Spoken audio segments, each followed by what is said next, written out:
Hello and once again welcome to my YouTube channel. मैं हूं Zuhaib server और आज की मेरी वीडियो का टॉपिक होने वाला है इटालियन परमानेंट रेजिडेंस। तो इस वीडियो में मैं आपको बताने वाला हूं शुरू से यानी स्टडी वीज़ा से लेकर परमानेंट रेजिडेंस तक का सफ़र और वर्क परमिट वगैरह के बारे में भी सारी डिटेल इसी में होगी। और इसके अलावा मैं एंड में आपको बताऊंगा कि नेशनैलिटी के लिए कितना टाइम पीरियड रिक्वायर्ड है। उम्मीद करता हूं कि इसमें आपके तमाम सवालात के जवाबात होंगे और अगर कुछ रह जाए तो आप लोग मुझे इंस्टाग्राम पर डायरेक्ट मैसेज कर सकते हैं या फिर आप कमेंट सेक्शन में लिख सकते हैं। I will make sure to reply. तो बढ़ते हैं वीडियो की तरफ।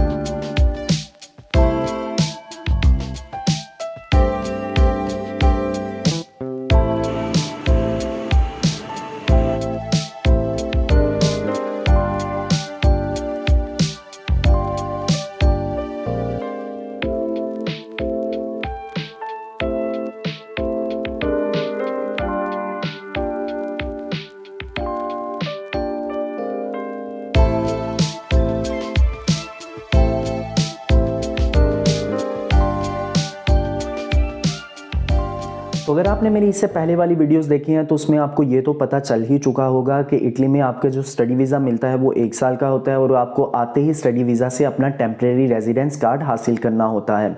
और ये टेम्परेरी रेजिडेंस कार्ड भी 1 साल का होता है और इसको आपको हर साल रीन्यू करवाना होता है जब तक कि आपकी स्टडीज़ कंप्लीट नहीं हो जाती। और जैसे ही आपकी स्टडीज़ कंप्लीट हो जाएं उसके बाद आप 1 से 1.5 साल के लिए जॉब सर्च परमिट के लिए अप्लाई कर सकते हैं, यानी आप job search temporary residence card हासिल कर सकते हैं।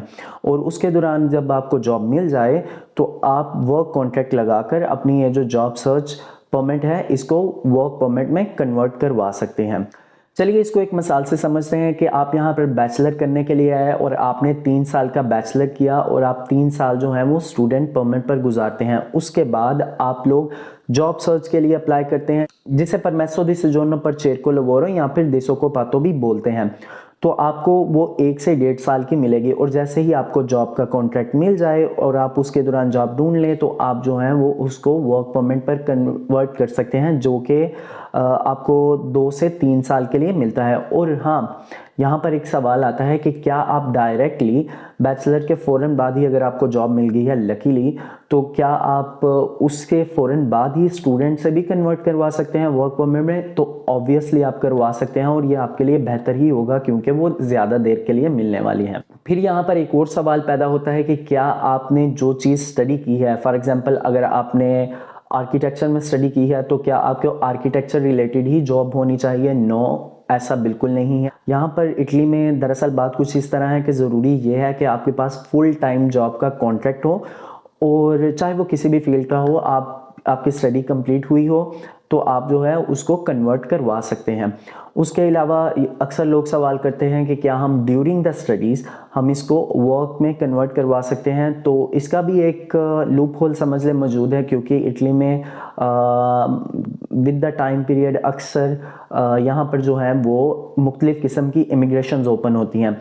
तो तब आपको वो जो स्पेशल इमिग्रेशन का कोटा होता है उस वक्त में प्रॉपर्ली अप्लाई करना होता है क्योंकि आपकी डिग्री कंप्लीट नहीं की होती ये, तो आपके लिए ये जो एक स्टूडेंट वाला प्रोसेस है वो नहीं चलता फिर। सो यहाँ तक का तो बिल्कुल सिंपल था, स्टडी से वर्क परमिट तक का। अभी बात करते हैं पीआर की।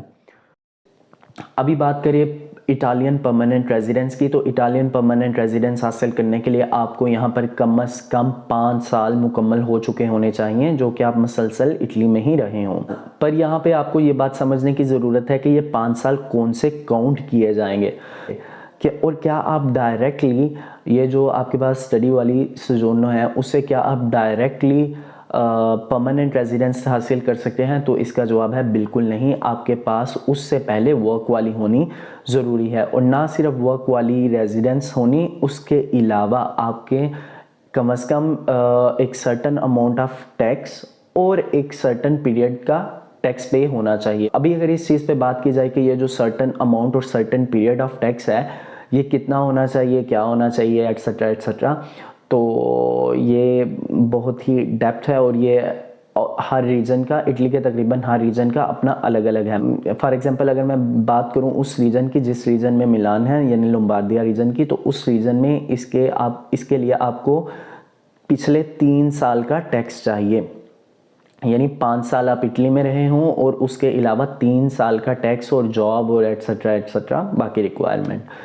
और उसी के बिल्कुल साथ वाले रीजन पोयामोंते रीजन में जहाँ पर ट्यूरिन सिटी है, वहाँ पर इसकी रिक्वायरमेंट सिर्फ 1 साल के टैक्स पीरियड की है और ऑब्वियसली फिर टैक्स की अमाउंट भी कम होगी। सो ये जो टैक्स की अमाउंट और टैक्स का पीरियड है ना, ये रीजन टू रीजन वेरी करता है। तो इसके लिए अगर आपको जानना है तो आपको उस रीजन के बारे में सर्च करनी पड़ेगी।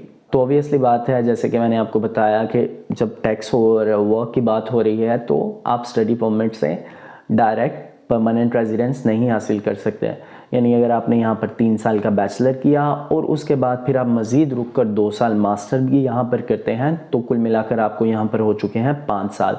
और ये 5 साल हरगिज़ भी काउंट नहीं होंगे पीआर के लिए, आई मीन टू से डायरेक्टली पीआर में कन्वर्जन के लिए। ऑब्वियसली ये पीआर के टाइम पीरियड के लिए तो काउंट होंगे, लेकिन इससे आपको डायरेक्ट जो आपकी जो स्टूडेंट वाली परमेसो दी सोजोर्नो है वो पीआर में कन्वर्ट नहीं होगी। उससे पहले आपको वर्क परमिट वाली लाजमी लेना होगी और काम का कॉन्ट्रैक्ट और बाकी सब चीज़ें भी। अभी जैसे कि मैं आपको बता रहा हूँ कि कन्वर्जन तो नहीं हो सकती, लेकिन ये जो टाइम पीरियड है वो काउंट होगा। लेकिन उसमें भी एक क्वेश्चन है, बहुत सारे रीजन्स में, बल्कि आलमोस्ट तकरीबन सभी इटली में, ये जो 5 साल हैं इनमें से जो आप स्टडी में गुजारेंगे तो वो हाफ काउंट होंगे। फॉर एग्जांपल अगर आपका 3 साल का बैचलर्स था तो आपका जो वो 3 साल का बैचलर का आपने टाइम गुजारा उसमें से सिर्फ 1.5 ईयर ही काउंट होगा।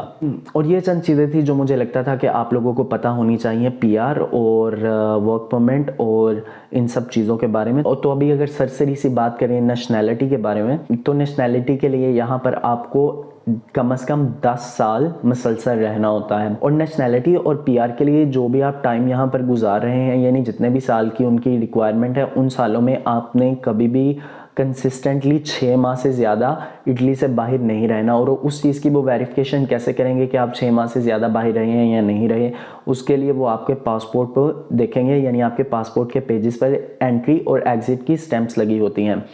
तो यानी आप इंडिया पाकिस्तान में गए हैं और वहाँ पर आप 7-8 माह रहे हैं, तो वो 7-8 माह जो हैं वो आपके लिए ख़तरनाक हो सकते हैं क्योंकि वो काउंट नहीं किए जा सकते। लेकिन यहाँ पर आपको मैं बताता चलूँ कि जब आप शेंजन में ट्रैवल करते हैं तो वहाँ पर एंट्री और एग्ज़िट की स्टैंप नहीं होती।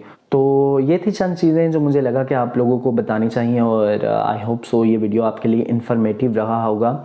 और अगर आपको ये वीडियो इन्फॉर्मेटिव लगा और आप इस तरह की मज़ीद इन्फॉर्मेशन जानना चाहते हैं तो आप मेरे चैनल को सब्सक्राइब करें और अपने उन दोस्तों के साथ शेयर करें जो इटली में स्टडी के लिए या फिर इन जनरल यूरोप में स्टडी करने के लिए इंटरेस्टेड हैं।